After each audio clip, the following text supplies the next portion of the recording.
ഇന്ന് എനിക്കൊരു 3 ടയർ കേക്കാണ് 6 kg ആണ് കേട്ടോ കിട്ടിയിരിക്കുന്നത്. അപ്പോൾ ഈ ഒരു വീഡിയോയിൽ ഞാൻ പറയാൻ ഉദ്ദേശിക്കുന്നതെന്ന് പറയുന്നത് നമ്മളൊരു കേക്കിൻ്റെ എപ്പോഴും ഒരുപാട് ക്വസ്റ്റ്യൻസ് വരുന്നത് ഒരു കേക്കിൻ്റെ ചാർജ് എങ്ങനെയാണ്, അതായത് ഡിസൈൻ കേക്കിന് ഒരു ചാർജ്, ടയർ കേക്കിന് എങ്ങനെയാണ് ചാർജ് ഇടുന്നത്, അതായത് എക്സ്ട്രാ ചാർജ് എങ്ങനെയാണ് ഇടുന്നത്. അപ്പോൾ അതിൻ്റെ കാര്യങ്ങളാണ് ഇന്ന് പറയുന്നത്. നോർമൽ ഒരു ഹൈറ്റ് കേക്ക് എടുക്കുകയാണെങ്കിൽ, അതായത് സിംഗിൾ ടയർ ഹൈറ്റ് കേക്ക് എടുക്കുകയാണെങ്കിൽ ആദ്യം നമ്മൾ കൂട്ടേണ്ട ഹൈറ്റ് ചാർജസ് ആണ് കേട്ടോ. ഹൈറ്റ് ചാർജ് എന്ന് ഉദ്ദേശിക്കുന്നത് തന്നെ നോർമലി ഒരു കേക്കിന് 2 ലെയർ ഫില്ലിങ്സ് ആണ്. ഹൈറ്റ് എന്ന് പറയുമ്പോൾ 4 to 5 അല്ലെങ്കിൽ 5 to 6 ലെയർ ഫില്ലിങ്സ് ആണ് വരുന്നത്. പിന്നെ ഹൈറ്റ് എടുക്കുമ്പോൾ നമ്മൾ ഫിനിഷിങ് അത് ഇച്ചിരി പാടാണ്. നമ്മൾ നോർമൽ ഒരു കേക്ക് ഫിനിഷ് ചെയ്യുന്ന കണക്ക് പറ്റില്ല. അപ്പോൾ അതാണ് ഹൈറ്റ് ചാർജസ്. നമുക്ക് ഹൈറ്റ് ചാർജസ് എപ്പോഴും 150 to 200 ആണ് ഹൈറ്റ് ചാർജസ് വരുന്നത്.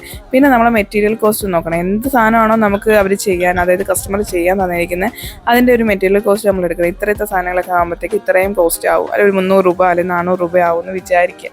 അപ്പോൾ അതിൻ്റെ കൂടെ നമ്മളുടെ വർക്ക് എഫേർട്ട് കൂട്ടണം. നമ്മൾ വെറുതെ അങ്ങ് ചെയ്തല്ലല്ലോ കൊടുക്കുന്നത്, നമ്മൾ ഇത്രയും സമയം ഒരു കേക്കിൻ്റെ കൂടെ നിൽക്കുമല്ലേ. അപ്പോൾ ആ ഒരു കേക്കിന് എത്ര ടൈം കൺസ്യൂം ചെയ്യുന്നു എന്നുള്ളത് നമുക്ക് ഏകദേശം അറിയാമായിരിക്കും.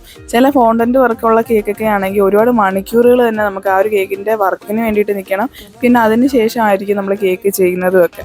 അപ്പോൾ അങ്ങനെയൊക്കെ വരുമ്പോൾ അതിന് അത്യാവശ്യം നല്ല ചാർജസ് തന്നെ ഫോണ്ടൻ്റ് വർക്കുള്ള കേക്കിന് വരും. അതുപോലെ തന്നെ ടയർ കേക്കൊക്കെ ആകുമ്പോൾ ടയർ ചാർജസും കൂടെ ആഡ് ആവും. പിന്നെ ഇതിനകത്ത് ശ്രദ്ധിക്കേണ്ട ഒരു കാര്യം എന്ന് പറയുന്നത് ഏരിയ ഡിപ്പെൻഡ് ചെയ്തായിരിക്കണം എപ്പോഴും നമ്മൾ ചാർജസ് ഇടാൻ. അപ്പോൾ ഇന്നത്തേക്ക് ഇത്രയേ ഉള്ളൂ. ബൈ.